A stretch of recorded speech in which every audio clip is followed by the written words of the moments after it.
在过去10几年的足球世界，金球奖这个个人最高荣誉都是被梅西和 C 罗长期垄断的。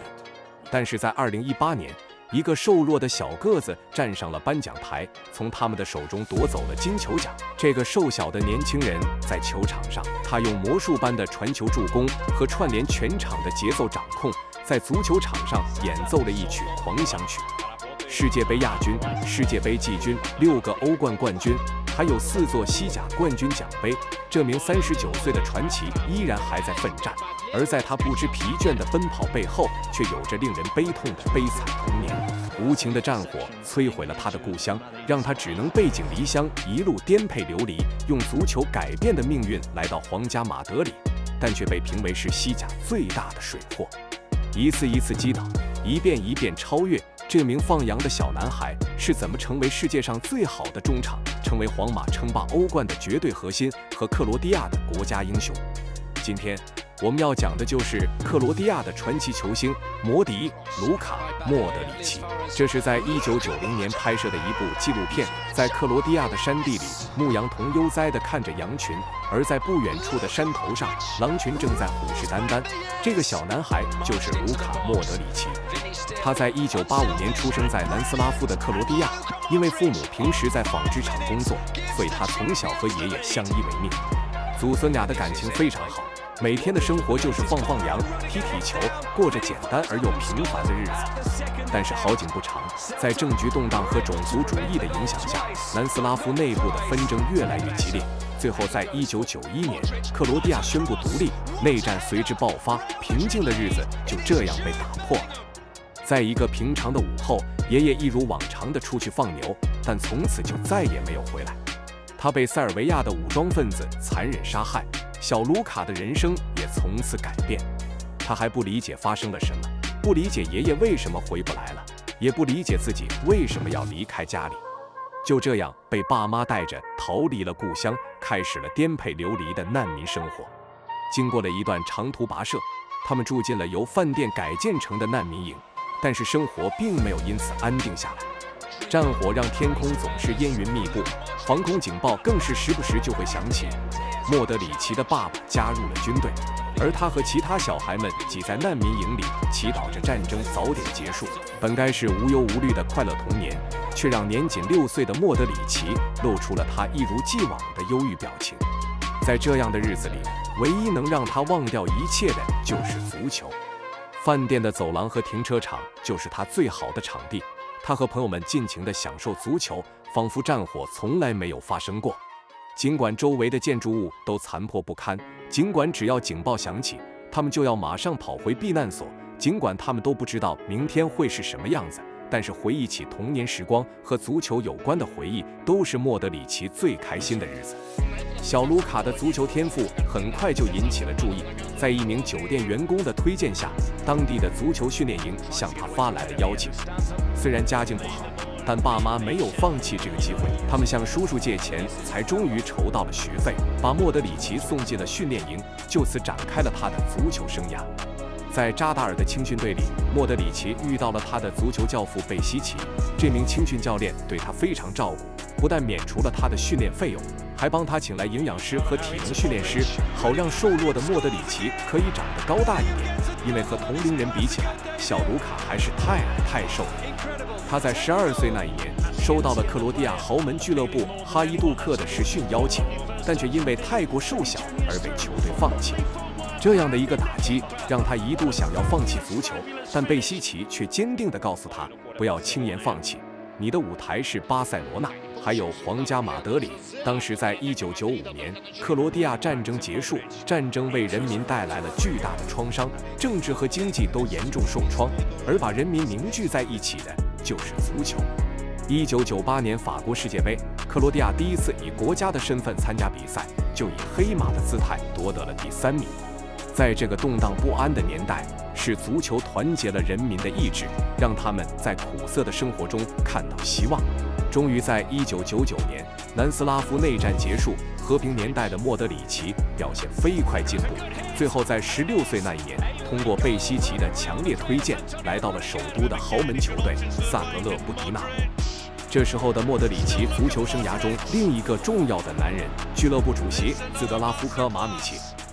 这名有权有势的足坛大佬非常欣赏莫德里奇，帮他缴房租，送他运动器材，为他的未来做出了详细规划。但是他绝对想不到，这个像父亲一样的男人能把他捧得多高，就能让他摔得多重。2003年，18岁的莫德里奇被租借到了波黑联赛。巴尔干地区的联赛向来是以身体对抗闻名，而因为内战才结束不久，针对他的种族歧视攻击更是此起彼落。但是足球比赛一切靠实力说话，在对抗激烈的波黑联赛，瘦小的莫德里奇用技术杀出了一条血路，25场比赛8粒进球，让他获得联赛最佳球员，也对自己变得更有自信。能在波黑联赛踢球的人，就能在任何一个联赛踢球。带着这样的信念，莫德里奇回到了克罗地亚。在2004至05赛季，他帮助刚升上克甲的萨格勒布因克尔俱乐部拿到了联赛第2名的成绩，并且当选克罗地亚年度希望之星。2个赛季的磨练让他脱胎换骨，母队萨格勒布迪纳摩也终于把他召回球队，并签下了一份10年的职业合约。而莫德里奇签下合约后做的第一件事，就是带着家人们搬离了避难所。他走到饭店的前台，终于能说出这一句话：我们要退房了。20岁的莫德里奇用足球改变人生，而他的传奇生涯才刚要开始。接下来的4年，莫德里奇在克甲大放异彩，他拿下3次联赛冠军和2次克罗地亚杯，打进31球，送出29次助攻，也在欧战赛事中交出了出色的答卷。2006年，他第一次站上了世界杯的舞台，可惜克罗地亚在小组赛早出局。2008年欧洲杯，他们在小组赛强势击败德国，莫德里奇入选当届最佳阵容。来自欧洲各地的豪门都瞄准了这位天才，要把这位克罗地亚的克鲁伊夫带到自己的球队。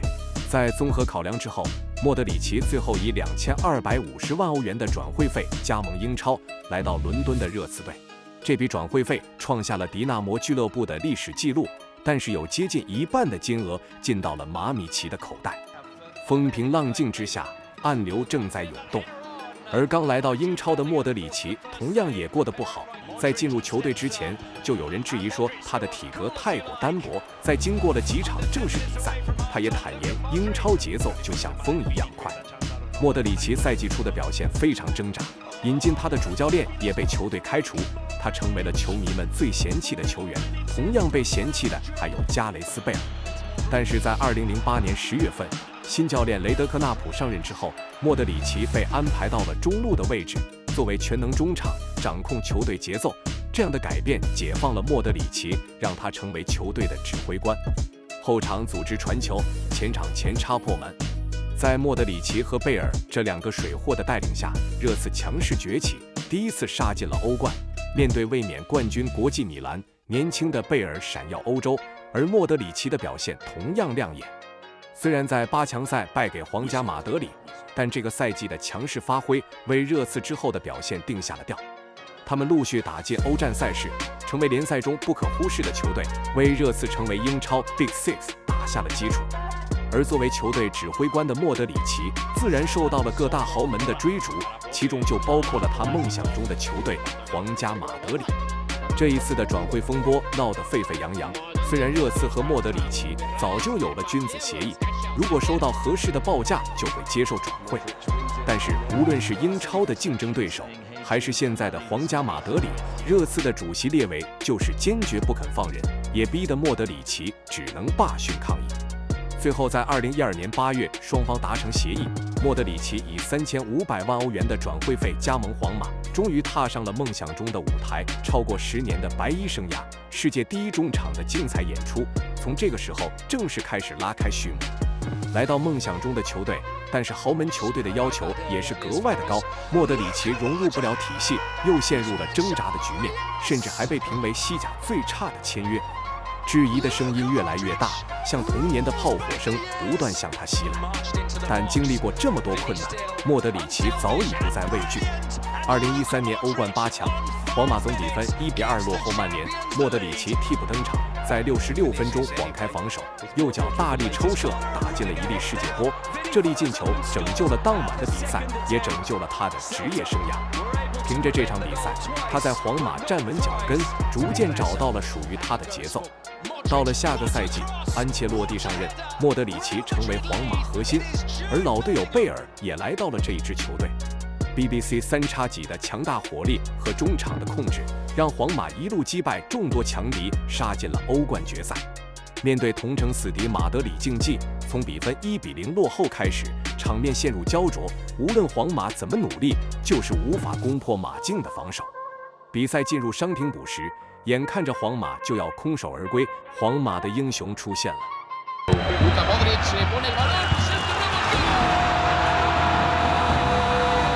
皇马开出角球，拉莫斯头球攻门得分。这粒进球改变了皇马的历史，成为了足坛史上最经典的画面之一。而传出这一脚绝妙助攻的就是莫德里奇。皇马在加时赛大胜马竞，捧起了队史第10座欧冠奖杯。短短的2个赛季，莫德里奇从水货变成了救世主，也拿下了生涯第1座欧冠。从这个时候开始，他在皇马的战术地位越来越重要。在传奇球星齐达内的安排下，他和克罗斯还有卡塞米罗组成了典礼3中场。莫德里奇也在比赛中不断蜕变，成为了世界上最好的中场。作为皇马的绝对核心，他的职能覆盖进攻和防守，用大范围的跑动，出现在每一个正确的位置，做出正确的判断，完成传球和拦截。脚下细腻的盘带技术，让他面对到高压和包夹的情况下，总是能从容地摆脱防守，向前推进。他在场上总是不断地观察比赛，用开阔的视野找到最好的出球路线。看似瘦弱的身材，却有着用不完的充沛体能，让他不知疲倦地在场上奔跑。用外脚背的技术划出完美弧线，像雨后的彩虹一样撕破对方防守，成为球场上最亮丽的风景。他像诗人一样优雅地掌控着比赛节奏，做出的每一个动作都是那么的轻松写意，演奏着属于他的克罗地亚狂想曲。所有球迷都叫他中场艺术家摩迪。在莫德里奇的帮助下，皇马从2016年开始完成了史无前例的欧冠3连冠。白衣少年已成传奇，伯纳乌的观众为他疯狂，克罗地亚把他视为国宝。但是在这个时候，那个曾经把他捧上天的男人，却在一夜之间让他跌落谷底。时间回到2015年11月，萨格勒布迪纳摩的主席马米奇因为逃漏税和贪腐被捕。调查发现，他靠着操控球员转会赚取差价，并利用足协副主席的身份贪污公款，把国家队搞得乌烟瘴气。克罗地亚的人民不能接受他们的足球被玷污，他们故意破坏国家队的比赛，大声地喊着打倒马米奇的口号。而当莫德里奇这名克罗地亚国家队队长以前萨格勒布迪纳摩球员的身份，在2017年接受询问的时候，竟然在法院上更改了他的证词，表示他不记得当时的情况。国家队队长帮着罪犯做伪证，这样的举动引爆了克罗地亚人民，让他成为了国家罪人。他们在莫德里奇的故乡挂上布条，威胁着写道：“卢卡，你会记得这一天的。”带着这样的不安和质疑，莫德里奇作为国家队队长，站上了俄罗斯世界杯的舞台。上一届世界杯，他们在小组赛早早出局，这也是在内忧外患的影响下，根本没有人看好这一支球队。但是在莫德里奇的带领下，他们却成为了这个夏天最大的黑马。小组赛3-0击败梅西带领的阿根廷，摩迪用一记世界波闪耀全场，最后以小组第1的成绩成功出线。但是从16强赛开始，他们却一次次地陷入苦战。在面对丹麦的加时赛结束前，莫德里奇有一个点球绝杀的机会，但是他的射门却被门将扑出。比赛进入点球大战，他又一次站到了球门面前，这一次他顶着压力完成救赎，帮助克罗地亚挺进8强。面对东道主俄罗斯队，双方又一次打到加时。当比赛进行到106分钟，双方球员都已经筋疲力尽的时候，莫德里奇却依旧不知疲倦地奔跑，为球队拼回一次次的进攻机会。人们这才意识到，他还是从前那个少年，没有一丝丝改变，在他的身上没有利益的纠葛，只有最纯粹的足球。他们在点球大战再一次击败对手，又在4强赛踢满120分钟淘汰英格兰，最后闯进了世界杯决赛。短短的2个星期，踢了3场加时，拼到弹尽粮绝的克罗地亚最终不敌法国，获得世界杯亚军。颁奖典礼的现场下起了倾盆大雨，法国队在雨中尽情狂欢，而莫德里奇带领着格子军团漫步雨中，昂首挺立。当他们的班机降落到克罗地亚，全国上下的所有人民给了他们最热烈的欢迎。这一个建国不到30年，人口只有410万人，曾经被战火摧残过的国家，这一刻被足球重新团结在一起。世界杯的7场比赛，莫德里奇有3场被选为全场最佳，跑动的距离超过了62公里，也靠着出色的表现拿到了世界杯金球奖。最后在年末的颁奖典礼上，莫德里奇终结了梅西和 C 罗长达10年的垄断，收获了足坛最高个人荣誉金球奖。1年之内，莫德里奇斩获金球奖、FIFA 世界足球先生、世界杯金球奖以及欧足联最佳球员在内的4大奖项，成为足坛历史唯一的大满贯先生。从难民营到站上世界之巅，他用永不放弃的精神，让全世界都为之动容。在逆境之中找回了自我，重新成为了克罗地亚的国家英雄。拿到金球奖这一年，莫迪33岁。对于一名球员来说，他的生涯看似就要结束，在对大龄球星格外不友善的皇马和莫迪说再见，看来也是迟早的事。但虽然年龄增长，体能逐渐下滑，莫德里奇和皇马就像是天作之合一样，永不言弃的精神就刻在他们的 DNA 里面。哪怕是阵容重组，哪怕是比分落后，伯纳乌这座球场总是可以上演奇迹。2019赛季重夺西甲冠军，2021赛季再夺欧冠，面对大巴黎、切尔西还有曼城，每一次的逆转反击都有着莫德里奇的身影。凶狠的拦截、精准的传球，还有华丽的外脚背，他用实力证明了自己，他还是那个世界最强中场。而来到2022年卡塔尔世界杯，这时的摩迪37岁，整体阵容老化的克罗地亚这一次更加不被看好。但是莫德里奇和格子军团竟然在8强赛击败了夺冠热门巴西队，最后在4强赛才败给了最后的冠军阿根廷。摩迪的世界杯生涯最后一舞以季军和铜球奖的成绩画下句号。有别于上一次的心有不甘，老摩迪这一次脸上挂着笑容，能够走到这一步，他已经心满意足了。曲中奏雅，摩迪悠扬，诸神的黄昏送别了梅西，送别了 C 罗，也送别了这一位传奇中场。从此的世界杯再无莫德里奇。时间来到现在2024年，莫德里奇38岁，和他同时期的选手，有人离开了球场，有人加盟沙特联赛或是美国大联盟，但莫德里奇还在皇马，还在西甲这样一个顶级联赛征战沙场。虽然状态逐渐下滑，也经常被安排做替补，到关键时刻，他依然是球队重要的依靠。伯纳乌的奇迹再次上演，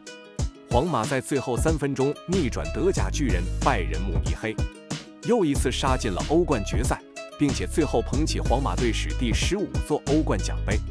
2024年7月，38岁的莫德里奇与皇马续约1年，直至2025年6月底，莫德里奇12年皇马生涯将继续。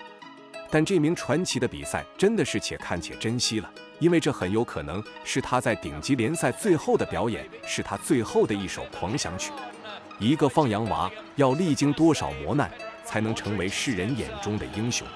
一名顶尖的球员要做到什么地步，才能被所有人接受和喜爱？他见证过战争的残酷，也见证过人性的丑恶，他背负过漫天的质疑，也扛起过100万人的希望。从平凡的山区中走出半生，归来仍是少年。莫德里奇或许终将离开球场，但回忆起这片绿茵场，我们一定会想起这个瘦小的身影，在高大的人群中闪转腾挪，在宽阔的草地上全力奔跑，用一次次优雅的动作书写着克罗地亚国歌中的诗句。当阳光亲吻他的沃土，当狂风吹刮他的橡树，当上帝照走他的所爱，他的心依然为克罗地亚而打着节拍。